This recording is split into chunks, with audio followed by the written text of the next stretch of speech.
সকলের সাথে বন্ধুত্ব, কারোর সাথে বৈরিতা নয়, এই চিন্তা জাতির পিতা বঙ্গবন্ধু শেখ মুজিবের আমাদের এই শিক্ষাই তিনি দিয়ে গেছেন।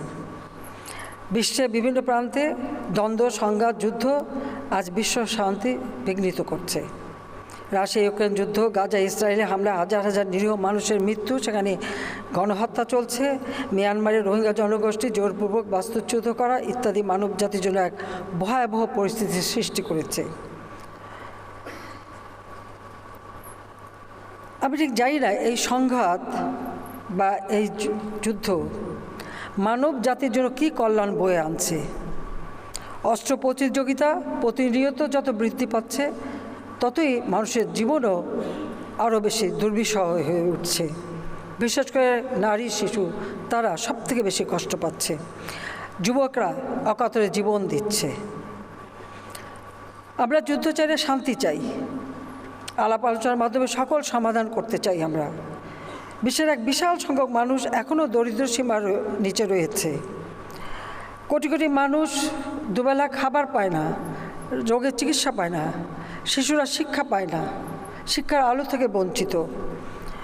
যারা অস্ত্র তৈরি এবং অস্ত্র প্রতিযোগিতায় এত অর্থ ব্যয় করছেন, তাদের কাছে আমার আহ্বান, আমরা শান্তির কথা বলি কিন্তু সংঘাতে লিপ্ত হই কেন?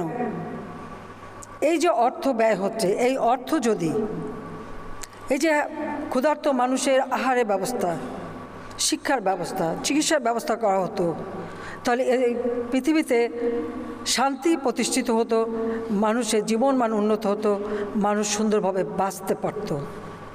কিন্তু এই সংঘাত প্রতিনিয়ত মানুষকে আরও কষ্টের দিকে ঠেলে দিচ্ছে।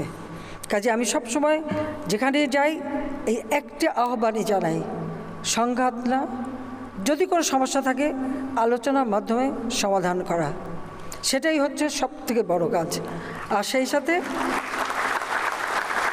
এই অস্ত্র তৈরি আর প্রতিযোগিতা, এই অর্থটা যে সমস্ত দেশ এখনও জলবায়ু পরিবর্তনের অভিঘাতে ক্ষতিগ্রস্ত হতে যাচ্ছে, সেই জলবায়ু অভিঘাত থেকে মানবজাতিকে রক্ষা করার জন্য সেই ফান্ডে সেই অর্থ দিতে পারে এবং ক্ষুধার্ত এবং শিক্ষা বঞ্চিত যে সমস্ত শিশুরা, তাদেরও শিক্ষা এবং স্বাস্থ্য ও ক্ষুধা নিবৃত্ত করবার জন্য ব্যবহার করতে পারে।